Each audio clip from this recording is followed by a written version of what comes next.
America বাংলাদেশের ক্ষমতা নিয়ে নাড়াচাড়া করছে, ক্ষমতার মসনদে কাউকে বসাতে চাচ্ছে এবং এই মসনদ থেকে কাউকে সরাতে চাচ্ছে। এটি এখন প্রকাশ্য দিবালোকের মতো স্পষ্ট। আমেরিকার এজেন্ট, সিআইএর এজেন্ট, তাদেরকে নামিয়ে দেওয়া হয়েছে মাঠে। মার্কিন যুক্তরাষ্ট্রের অন্তরে কি সেটা বোঝার মতন ক্ষমতা কোনো দেশের নাই। তাদের সেনাবাহিনীকে নির্দেশ দিচ্ছে, বাংলাদেশের উপর নজর রাখার এই যে ধরনের একটা প্রেশার ক্রিয়েট করা, এছাড়াও অনেক ধরনের কথাবার্তা বলছে যেটাতে ইউনূস সরকার প্রেশার ফিল করছে। জাতির উদ্দেশ্যে বক্তব্য দিচ্ছেন। প্রথমে বলি গ্লোবালি সাধারণভাবে আপনার বক্তব্য স্যার সমাদৃত হয়েছে, কিন্তু প্রশংসা পাইছে। ডক্টর ইউনূসের সঙ্গে বৈঠক করতে ভারতের প্রধানমন্ত্রী নরেন্দ্র মোদী কি ভয় পাচ্ছেন? বিশ্লেষকরা বলছেন বৈঠকে শেখ হাসিনাকে ফেরত পাঠানোর ব্যাপারে আলোচনা উঠতে পারে। এছাড়া সীমান্ত হত্যা নিয়েও আলাপ হতে পারে, এজন্যই মোদী বৈঠক করতে। সম্মানিত দর্শক, আসসালামু আলাইকুম। নতুন একটা নিউজ ভিডিওতে আপনাদের জানাচ্ছি স্বাগতম। এইমাত্র পাওয়া তাজা এবং গরম খবর। প্রিয় দর্শক বন্ধুরা, ডক্টর ইউনূসকে পদত্যাগ করাতে রাজি করে ফেলেছে যুক্তরাষ্ট্র, এমন তথ্য জানিয়েছে গণমাধ্যম। সেই সাথে সাথে শেখ হাসিনা চট করে বাংলাদেশে ঢোকার পরিকল্পনা করছে। আজকের এই ভিডিওতে আপনারা বিস্তারিতের মাধ্যমে সবকিছু দেখতে পারবেন। সেই সাথে দেখতে পারবেন হঠাৎ কেন বাংলাদেশে মার্কিন যুক্তরাষ্ট্রের যে দূতগুলো রয়েছে এবং এমপি মন্ত্রীগুলো রয়েছে তারা হঠাৎ বাংলাদেশে কি হতে চলেছে, সব কিছু থাকছে আজকের এই ভিডিওতে। ভিডিওটি স্কিপ না করে সম্পূর্ণ দেখে যাবেন, অনেক কিছু জানতে পারবেন এবং বুঝতে পারবেন। বেশি কথা না বলে আপনাদের বিস্তারিত ভিডিওতে নিয়ে যাবো। বিস্তারিত ভিডিওটি দেখার আগে একটা রিকোয়েস্ট, যারা এখনো এই চ্যানেলটি সাবস্ক্রাইব করে রাখেনি, এই চ্যানেলটি সাবস্ক্রাইব করে দিয়ে পাশে থাকা বেল আইকনটি বাজিয়ে রাখুন। ইতিমধ্যে যারা সাবস্ক্রাইব করে দিয়েছেন সকলকে জানাচ্ছি অসংখ্য ধন্যবাদ। প্রিয় দর্শক বন্ধুরা, চলুন তাহলে এই ভিডিওতে একটি লাইক দিয়ে বিস্তারিত ভিডিওগুলো মোবাইলের স্ক্রিন থেকে একের পর এক দেখে আসি। ডক্টর ইউনূসের সঙ্গে বৈঠক করতে ভারতের প্রধানমন্ত্রী নরেন্দ্র মোদী কি ভয় পাচ্ছেন? বিশ্লেষকরা বলছেন বৈঠকে শেখ হাসিনাকে ফেরত পাঠানোর ব্যাপারে আলোচনা উঠতে পারে। এছাড়া সীমান্ত হত্যা নিয়েও আলাপ হতে পারে, এজন্যই মোদী বৈঠক করতে চাচ্ছেন না। ওয়াশিংটনের দ্য উইলসন সেন্টারের সাউথ এশিয়া ইনস্টিটিউটের পরিচালক মাইকেল কুগেলম্যান বলেন, অন্তর্বর্তীকালীন সরকার শেখ হাসিনাকে বাংলাদেশের কাছে হস্তান্তরের কথা বলেছিল, কিন্তু দিল্লি তাকে ছাড়তে রাজি হয়নি দেশের অনেক নেতার সঙ্গে হাসিনার ঘনিষ্ঠ সম্পর্কের কারণে। মোদী যদি ইউনূসের সঙ্গে দেখা করতেন তাহলে এই ইস্যুতে আলোচনা এড়ানো তার পক্ষে অসম্ভব ছিল। এর মধ্যেই শেখ হাসিনাকে দেশে এনে বিচারের মুখোমুখি করার দাবি জানিয়ে আসছে ছাত্র জনতা। এ ব্যাপারে বাংলাদেশের আন্তর্জাতিক অপরাধ ট্রাইব্যুনাল রোববার জানায়, বিচারের মুখোমুখি করতে শেখ হাসিনাকে ভারত থেকে প্রত্যর্পণ করার চেষ্টা করছে তারা। বিশ্লেষকরা মনে করছেন শেখ হাসিনার প্রত্যর্পণের মতো বিতর্কিত বিষয় নিয়ে ভারতের প্রধানমন্ত্রী নরেন্দ্র মোদী বাংলাদেশের অন্তর্বর্তীকালীন সরকারের প্রধান উপদেষ্টা ডক্টর মোহাম্মদ ইউনূসের সঙ্গে দেখা করতে চান না। ছাত্র জনতার আন্দোলনের তোপে গত 5 আগস্ট শেখ হাসিনার সরকারের পতনের পর বাংলাদেশ ও ভারতের মধ্যকার সম্পর্ক এখন অনেকটা তলানিতে। এমন অবস্থায় জাতিসংঘের ৭৯তম সাধারণ অধিবেশন শুরু হয়েছে। এতে অংশ নেবেন বাংলাদেশের অন্তর্বর্তীকালীন সরকারের প্রধান উপদেষ্টা ডক্টর মোহাম্মদ ইউনূস। সাধারণ অধিবেশনে যোগ দেবেন ভারতের প্রধানমন্ত্রী নরেন্দ্র মোদীও। জাতিসংঘের সাধারণ অধিবেশন চলাকালীন ভারতের প্রধানমন্ত্রী নরেন্দ্র মোদীর সঙ্গে সাইড লাইনে বৈঠক করতে চান বলে জানিয়েছিলেন বাংলাদেশের অন্তর্বর্তীকালীন সরকারের প্রধান উপদেষ্টা ডক্টর মোহাম্মদ ইউনূস। তবে বৈঠকে ভারতের প্রধানমন্ত্রী অতটা আগ্রহী নন বলেই মনে করছেন বিশ্লেষকরা। এ ব্যাপারে মাইকেল কুগেলম্যান সংবাদ মাধ্যম সাউথ চায়না মর্নিং পোস্টকে বলেন, দুজনের আলোচনার সবচেয়ে বেশি গুরুত্ব পাবে শেখ হাসিনার ভারতে অবস্থান। মোদী যদি বৈঠক করেনি তাহলে এই ইস্যুর সামনে পড়তেই হবে, তিনি চাইলেও এড়িয়ে যেতে পারবেন না। ভারতের প্রধানমন্ত্রী নরেন্দ্র মোদী এবং বাংলাদেশের অন্তর্বর্তীকালীন সরকারের প্রধান উপদেষ্টা ডক্টর মোহাম্মদ ইউনূসের মধ্যে বৈঠক হবে কিনা তা বলতে পারেননি পররাষ্ট্র বিষয়ক উপদেষ্টা মোহাম্মদ তৌহিদ হোসেন। তবে যত দ্রুত বৈঠক করা যায় ভারতের জন্য ততই ভালো বলে মনে করছেন ঢাকা বিশ্ববিদ্যালয়ের আন্তর্জাতিক সম্পর্ক বিভাগের অধ্যাপক লাইলুফার ইয়াসমিন। তিনি সাউথ চায়না মর্নিং পোস্টকে জানায়, বাংলাদেশ 2.0 ভারতের পক্ষে যায়নি, কিন্তু বাস্তবতা মেনে নিয়েই বাংলাদেশের সঙ্গে সম্পর্ক রাখতে হবে তাদের। ডক্টর ইউনূসের সঙ্গে প্রথম বৈঠকে এই বাস্তবতার স্বীকৃতি দেওয়াই উচিত হবে মোদীর। এরপর দুই দেশের মধ্যে সম্পর্ক স্বাভাবিক করার দিকেই হাঁটা উচিত তার। একক রাজনৈতিক দলের মাধ্যমেই কেবল সম্পর্ক টিকে থাকে না, ভারতকে এই সত্যটা এখন মেনে নেওয়ার সময় এসেছে। দক্ষিণ এশিয়ায় ভারসাম্য না রেখে বিশ্বের পরাশক্তি হতে পারবে না ভারত। প্রফেসর ইউনূস জাতির উদ্দেশ্যে বক্তব্য দিচ্ছেন। প্রথমে বলি গ্লোবালি সাধারণভাবে আপনার বক্তব্য স্যার সমাদৃত হয়েছে, কিন্তু প্রশংসা পাইছে। তো স্যার 2 সপ্তাহ পার হওয়ার আগেই জাতির উদ্দেশ্যে আরেকবার ভাষণ দিলেন, দ্বিতীয় ভাষণ। খুব গুরুত্বপূর্ণ বিষয় থাকলে ভাষণ দিতেই পারেন। দেখা যাক আপনি কি কি বিষয়ে কথা বললেন।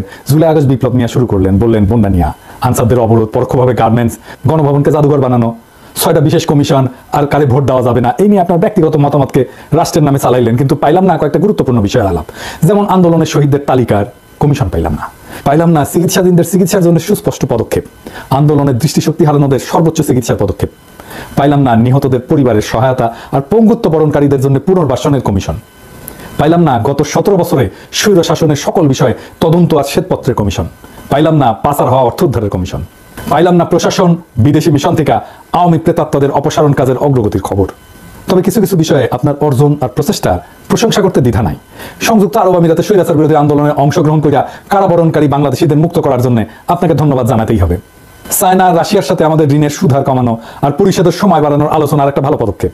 তেমনি জাইকা, বিশ্ব ব্যাংক এগুলা থেকে জরুরি ঋণ সহায়তার উদ্যোগ নেওয়াটাও ভালো পদক্ষেপ। পাশাপাশি হাসিনা যে শেষ সময় 60,000 কোটি টাকা চাপায় মুদ্রাস্ফীতি কইরা জিনিসপত্রের দাম বাড়াইছে সেটা আরো পরিষ্কার করে বলতে পারতেন, তো ছোট কইরা না আর কি।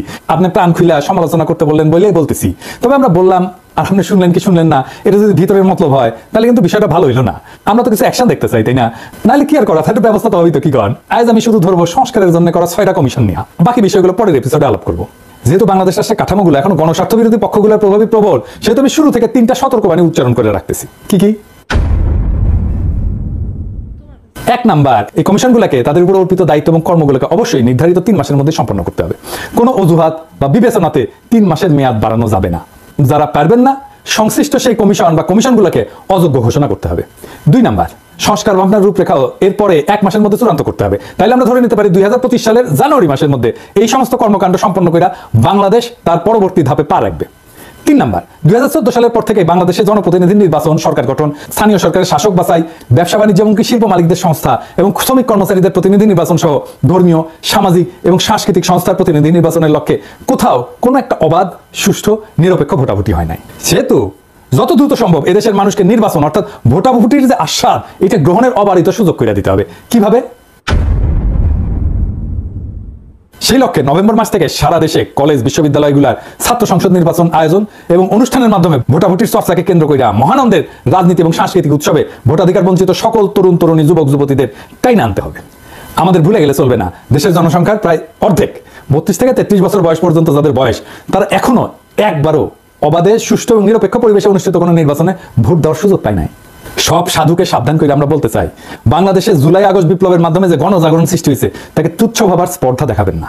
এটা ফ্যাসিবাদ, স্বৈরতন্ত্র, পরিবারতন্ত্র, বড়লোকিপনা, এলিটপনা, এনজিও নেতাদের আভিজাত্য বিমান এবং ইসলাম বিদ্বেষ এবং পশ্চিমা শক্তির অনুরাগ, এই সমস্ত সহ সকল ধরনের ক্ষমতা কুক্ষিগত করার হীন সংকীর্ণ গণস্বার্থ বিরোধী কার্যক্রম প্রতিরোধ করে বিজয়ী হয়েছে। ফলে পরিবার, সমাজ, রাষ্ট্রব্যাপী যে গণচেতনা এবং জন আকাঙ্ক্ষা, গণপ্রতিরোধ প্রক্রিয়া সৃষ্টি হয়েছে তা পরাভবহীন, অকুতভয় এবং অজেয়। রাজনীতি, সরকার এবং রাষ্ট্র সংস্কারের প্রায়োগিক ক্ষেত্র অর্থাৎ বাস্তবে যে কাজ হবে, এবার সেই আলোচনায় চলে আসা যাক। ডক্টর মোহাম্মদ ইউনূস গতকাল বুধবার এমন লক্ষ্য অর্জনের জন্য 6টা কমিশন গঠন করার সিদ্ধান্ত নিয়েছেন। এর মধ্যে নির্বাচন ব্যবস্থা সংস্কার কমিশনের প্রধান হিসেবে দায়িত্ব পালন করবেন সুশাসনের জন্য নাগরিকের সম্পাদক বদিউল আলম মজুমদার। দুর্নীতি দমন কমিশনের সংস্কারের প্রধান হিসেবে দায়িত্ব পালন করবেন টিআইবি নির্বাহী পরিচালক ইফতেখারুজ্জামান। ওনারা একবার ধরছিলাম, ওনার সম্পর্কে এখন আর কিছু না বলি। সংবিধান সংস্কার কমিশনের প্রধান হিসেবে দায়িত্ব পালন করবেন বিশিষ্ট আইনজীবী স্বাধীন মালিক। বিচার বিভাগ সংস্কার কমিশনের প্রধান হিসেবে দায়িত্ব পালন করবেন বিচারপতি শাহ আবু নাঈম মমিনুর রহমান। জনপ্রশাসন সংস্কার কমিশনের প্রধান হিসেবে দায়িত্ব পালন করবেন সাবেক তত্ত্বাবধায়ক সরকার উপদেষ্টা অবসরপ্রাপ্ত আমলা আব্দুল মঈদ চৌধুরী। পুলিশ প্রশাসন সংস্কার কমিশনের প্রধান হিসেবে দায়িত্ব পালন করবেন আরেক অবসরপ্রাপ্ত সচিব সফররাজ হোসেন। তো ওনাদের সিলেকশন কেমন হইলো, তাই না? আসেন এটা একটু বিচার করে দেখি।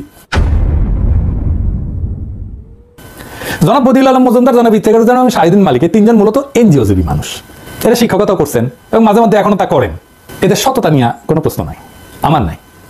যোগ্যতা নিয়ে আমার কোনো প্রশ্ন নাই, এবং কারোই কোনো প্রশ্ন নাই এদের পশ্চিম অনুরাগ নিয়ে, কোনো সন্দেহ নাই।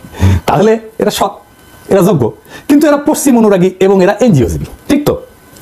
আচ্ছা, অবসরপ্রাপ্ত আমলা আব্দুল মঈদ চৌধুরী সরকারি কর্মজীবন শেষ করার পর ব্র্যাকের নির্বাহী পরিচালক পদে চাকরি করার মধ্যে দিয়ে এনজিওর জীবিকা নির্বাহ করতেছেন। উনি আর একজন এনজিওজীবী, বুঝছেন?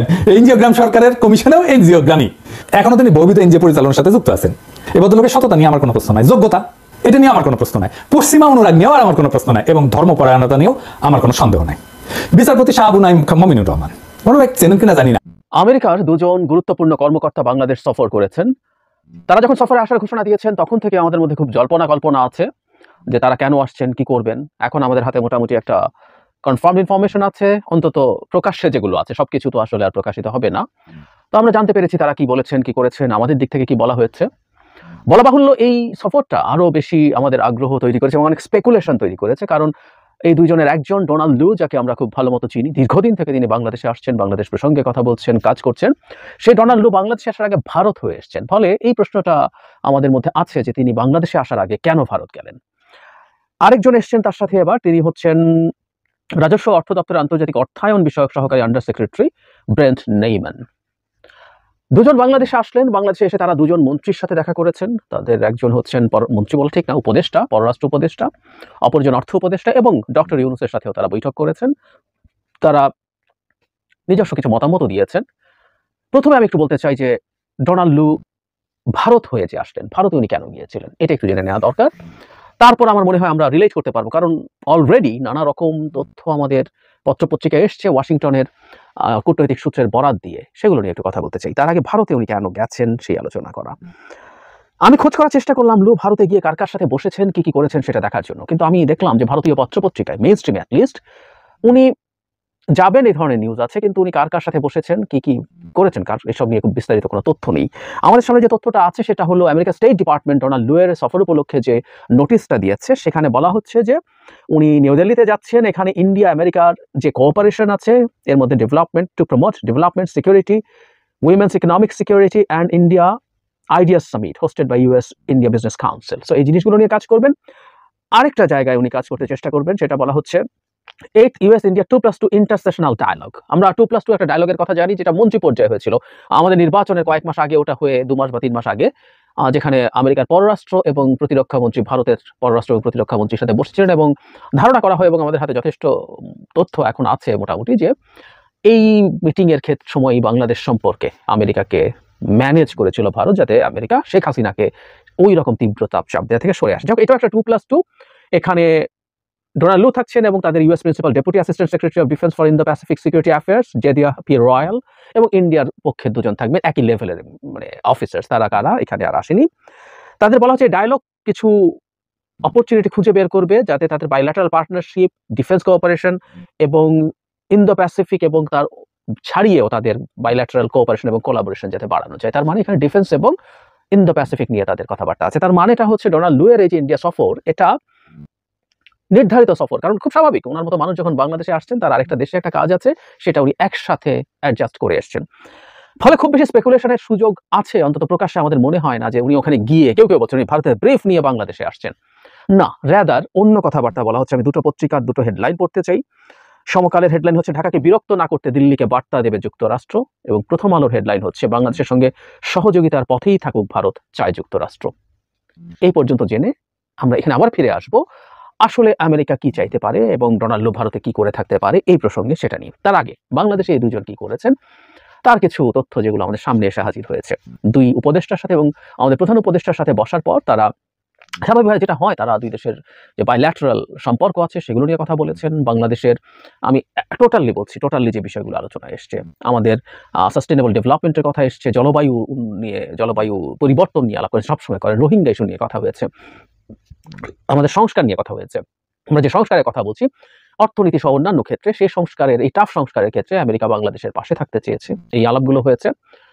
এছাড়াও বাইরে তারা আরো কিছু কথা বলেছেন, তার মধ্যে গুরুত্বপূর্ণ হচ্ছে আমাদের অর্থনৈতিক ক্ষেত্রে এই মুহূর্তে যে সংকট চলছে সেটা ইনভেস্টর এবং বিশেষ করে ফরেন ডিরেক্ট ইনভেস্টমেন্টের ক্ষেত্রে কি ধরনের সংকট তৈরি করতে পারে। কারণ আমরা জানি আমেরিকান প্রচুর বেশ কিছু কোম্পানি ঠিকঠাক মতো টাকা পাচ্ছেন না। আমরা এই যে ব্রেন্ট নিউম্যান যখন আসলেন, তিনি আমেরিকার বাংলাদেশে কাজ করা আমেরিকান কোম্পানিগুলোর সিইওদের সাথে বসেছিলেন, সেখানে তাকে জানানো হয়েছে বিভিন্ন কোম্পানি বাংলাদেশে তাদের পাওনা পাচ্ছেন না, অনেকে পাওনা পেলেও সেটাকে ফরেন কারেন্সিতে তার দেশে নিয়ে যেতে পারছেন না। তো এরকম সংকট যেহেতু আছে, এটা নিয়েও তারা কথা বলেছেন। নিশ্চিতভাবে তারা চাইবেন আমেরিকান কোম্পানিগুলো ধাপে ধাপে এগুলো নিয়ে যাক, কিন্তু তারা বাংলাদেশের ক্ষেত্রে বাংলাদেশের সংকট, অর্থনৈতিক সংকট নিয়ে কিভাবে ডিল করা যায় সেটা নিয়ে অনেক বেশি আলাপ করেছেন।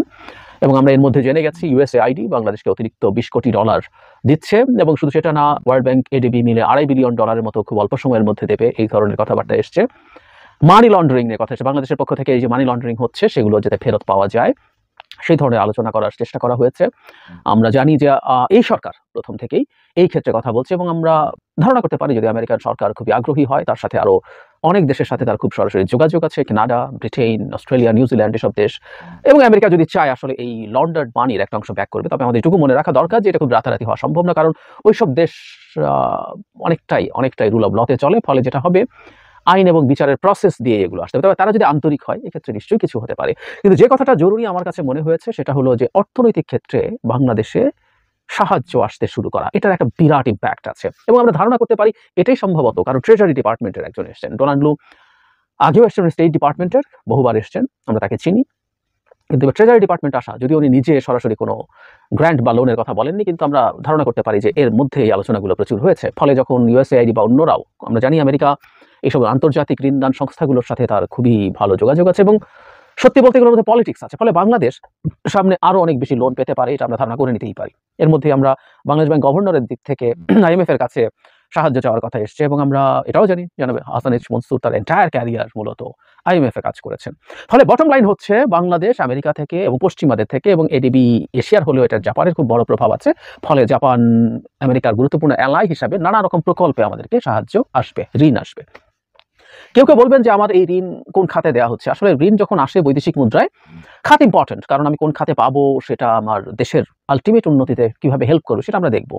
কিন্তু তার আগে জরুরি কথাটা হচ্ছে এই যে ঋণ যদি বিদেশি মুদ্রায় আসে তাহলে সেটা আমাদের জন্য প্রাথমিকভাবে আমাদের যে মূল সংকট এই মুহূর্তে সেটা হচ্ছে আমাদের ফরেন রিজার্ভের যে সংকট সেটাকে সহজ করতে সাহায্য করবে।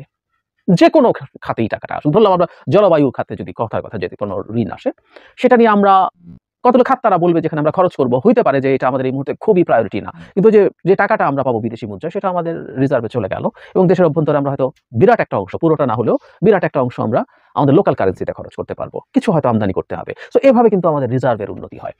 আরেকটা জিনিস মনে রাখতে হবে, আমেরিকা বাংলাদেশের প্রতি যদি নেক নজর দেয় তাহলে যেটা হবে বাংলাদেশের বিশ্বাসযোগ্যতা তৈরি হবে। আমরা খেয়াল করেছি গত সরকারের সময় ধাপে ধাপে ধাপে ধাপে বাংলাদেশের ক্রেডিট রেটিং, প্রত্যেকটা দেশের ঋণ পরিশোধের সক্ষমতার উপরে ডিপেন্ড করে তিনটা আন্তর্জাতিক সংস্থা, মুডিজ, S&P বা স্ট্যান্ডার্ডস অ্যান্ড পুয়ার্স এবং ফিচ, এই আরো অনেক আছে কিন্তু এই তিনটাই সবচেয়ে অ্যাকসেপ্টেবল হিসাবে আছে, তাদের ঋণ মানে বাংলাদেশ ক্রমাগত নিচে নামছিল। ফলে যেটা হয়, আপনি যখন অন্য কোনোখান থেকে ঋণ পেতে চান সেই সম্ভাবনা কমে, পেলেও সেটা সুদ অনেক বেশি হয়, এসব ঘটনা ঘটে। সো এই ইনভলভমেন্টের কারণে এবং বাংলাদেশের আরো ঋণ পাচ্ছে, আমাদের রেমিটেন্স বাড়ছে, এসব যদি যোগ করি এবং আমেরিকা এই ব্যাপারে মনোযোগী হচ্ছে, সেটা আমাদের ঋণ মান উন্নয়নে সাহায্য করবে। ঋণ মান যখন উন্নয়ন হবে আমরা আরো ঋণ পাবো বিভিন্ন সোর্স থেকে, অনেক সোর্স থেকে। আমাদের প্রাইভেট সেক্টরও তখন প্রচুর বিদেশি ঋণ নিতে পারবে, শর্ট টার্ম লোন নিতে পারবে, যেটা আমাদের এই ডলারের সংকটটাকে ভালো দিকে নেওয়ার সম্ভাবনা আছে। সুতরাং এই সফরটা খুবই গুরুত্বপূর্ণ। এগুলো গেল হলো যেগুলো আমরা সামনে দেখছি, কিন্তু হয়তো যেগুলো অন্য ভ্যালু আছে, সিম্বলিক ভ্যালু আছে, সেটা হয়তো এর চাইতেও বড়। সেটা হচ্ছে সফরের মাধ্যমে খুব অল্প সময়ের মধ্যে আমেরিকা একটা বার্তা দিল যে তারা এই সরকারটার পাশে আছে, যেটা আসলে এই ফিনান্সিয়াল ইস্যুগুলোর চাইতে অনেক বেশি গুরুত্বপূর্ণ। তারা এই সরকারের পাশে আছে এবং তারা কখনোই সরকারের পাশে আছে বলছে যখন আমেরিকার আরেক স্ট্র্যাটেজিক পার্টনার, যদিও আমেরিকার সাথে তাদের সম্পর্ক অনেক ভালো না, সেই ভারত বাংলাদেশের এই সরকারের সাথে খুব নেগেটিভ অ্যাটিটিউড দেখাচ্ছে, প্রকাশ্যে দেখাচ্ছে। তারা কোনো রাগ ঢাক করেনি এবং এখনো আমাদের এই সরকারের সাথে একটা কর্ডিয়াল সম্পর্ক তৈরি করার চেষ্টা তাদের দিক থেকে হয়নি।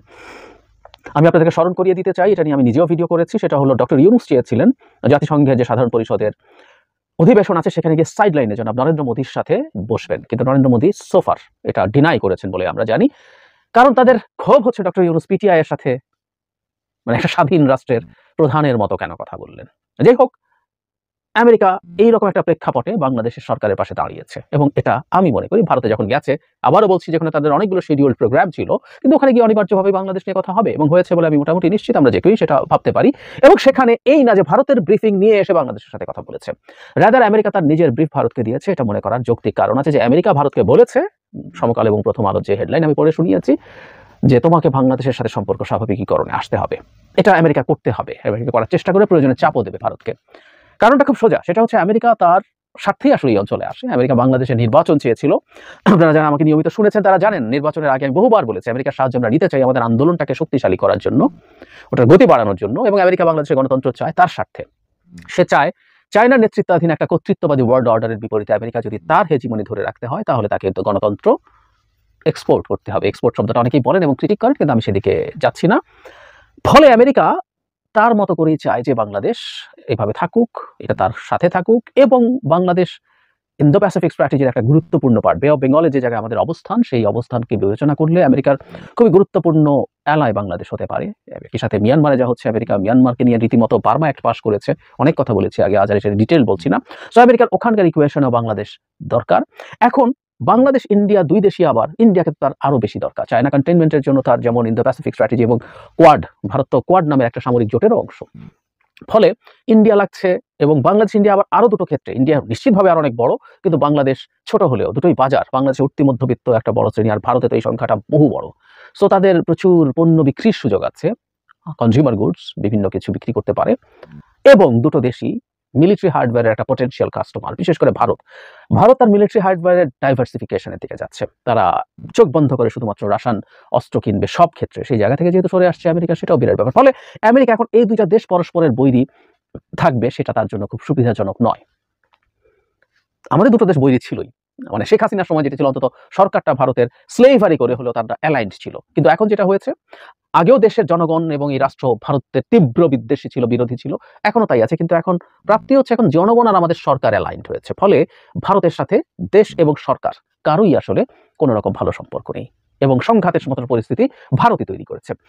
ফলে আমেরিকার জায়গা থেকে এটা তার চেষ্টা সে করবে যে দু দেশের মধ্যে একটা ওয়ার্কিং রিলেশন যত দ্রুত সম্ভব এস্টাবলিশ করা। সেই চেষ্টা ডোনাল্ড করেছেন, আমরা নিশ্চিত থাকতে পারি, কারণ এগুলো প্রকাশ্যে কথা না হলেও এগুলো ভেতরে কথা হবে। আমেরিকা তার বার্তা দিতে কোনো রকম কোনো দ্বিধা করবে না, এবং এটাও আমরা বুঝতে পারি যে আমেরিকা আবারও ভারতের হাতে বাংলাদেশকে ছেড়ে দেবে। 9/11-এর পর তারা যেটা করেছিল, ভারতের এক ধরনের তালুকদারি দিয়েছিল, সেটাও আমেরিকা দেবে না। আপনাদের মনে থাকার কথা, আমি বহুবার এটা দেখিয়েছি, বলেছি যে আমেরিকা কেলি কিডার্লিং বলে একজন অফিসার এসেছিলেন, যিনি ক্যাটাগরিক্যালি বলেছেন বাংলাদেশ আর ভারতের ডেস্ক থেকে অপারেটেড হচ্ছে না, এটা একটা ডিফারেন্ট ডেস্কে নেওয়া হয়েছে, এবং তারা বাংলাদেশকে ভারতের চোখ দিয়ে আর দেখে না, তারা নিজের চোখ দিয়ে দেখে। সুতরাং এই ঘটনাটাই ঘটবে। আমেরিকা তার স্বার্থে ভারত বাংলাদেশ দুই দেশের সাথেই তার সম্পর্ক রাখবে, তাকে তার কৌশলগত পার্টনার হিসাবে রাখার চেষ্টা করবে, এবং ভারতকে এটা মেনে নেওয়ার জন্য তার জায়গা থেকে, মানে ভারতের যেমন আমেরিকার উপর লেভারেজ আছে, যেটা তারা ইউজ করেছিল বাংলাদেশে আমেরিকার চাপ বন্ধ করে শেখ হাসিনাকে ক্ষমতায় রাখার জন্য, আবার আমেরিকারও প্রচুর লেভারেজ আছে, এটাও সত্য প্রত্যেকটা ক্ষেত্রে। এটা তো পারস্পরিক রিলেশন, এটা তো কোনো রকম ভাবে এমন না যে এক দেশ বেনিফিটেড হবে আরেক দেশ হবে না। সব দেশে তার শেখ হাসিনা থাকে না, যিনি তার দেশ ধ্বংস করে দিয়ে ক্ষমতায় থাকার জন্য করেন। সো আমেরিকারও লেভারেজ আছে এবং আমেরিকা সেটা ব্যবহার করছে, করবে। সবকিছু মিলে আমাদের কাছে এটা মনে হয় এই সফরটা অত্যন্ত গুরুত্বপূর্ণ ছিল, বিশেষ করে বাংলাদেশের ইন্টারন্যাশনাল, এই সরকার ইন্টারন্যাশনাল লেজিটিমেসি, আমাদের অর্থনৈতিক সংকট কাটিয়ে ওঠা, এবং ভারতের কাছে একটা বার্তা দেয়া যে এই সরকারের সাথে আমেরিকা সিরিয়াসলি আছে। এই বার্তা নিয়ে ভারত যদি শেখে, ভারত যদি, বারবার বলছি, তাদের সম্পর্ক বাংলাদেশের সাথে রিয়ালাইন করতে হবে, সেটা যদি করে, সেটা দু দেশের জন্যই ভালো হবে। তারা প্রিয় দেশবাসী, শুরু থেকে শেষ পর্যন্ত যারা এই ভিডিওটি দেখেছেন সকলকে জানাই অসংখ্য অসংখ্য ধন্যবাদ। যারা এরকম নিউজ ভিডিও পেতে পছন্দ করেন তারা অবশ্যই এই চ্যানেলটি সাবস্ক্রাইব করে পাশে থাকা বেল আইকনটি বাজিয়ে দিবেন। যারা এখন এই ভিডিওটি শেয়ার করেননি, এই ভিডিওটি দ্রুত শেয়ার করে সকলকে দেখার সুযোগ করে দিন। আজকের মতন এই পর্যন্ত, দেখা হচ্ছে পরবর্তী কোনো ভিডিও নিয়ে ইনশাল্লাহ।